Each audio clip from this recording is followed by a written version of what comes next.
போகிற பக்கம் பார்த்தா பைத்தியம் தான் பிடிக்கும் போல்.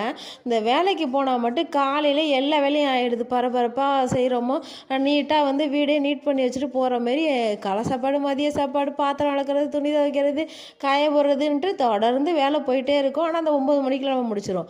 ஆனால் அந்த வீட்டில் இருந்தால் மட்டும் ஏன் தான் அப்படி இருக்குன்னு இதெல்லாம் காலையிலேருந்து நானும் வேலை பார்த்துக்கிட்டு தான் இருக்கேன். ஆனால் ஒரு வேலையும் ஆன பாடு இல்லை. நான் வீடை கூட்டுறதும் இந்த பசங்க அள்ளி போடுறதும் இதே வேலையாக தான் இருந்துச்சு. காலையிலே துணியெல்லாம் துவைச்சாச்சு. நான் துவைச்ச நேரமானு தெரில, மழை வேற வந்துருச்சு. வெளியிலையும் காய போட முடியாது. வெயிட் பண்ணி கொடியில் தான் இங்கே உள்ளார தான் போட முடியும். ஆனால் தண்ணி வடியணும். அது வரைக்கும் வெயிட் பண்ணணும்.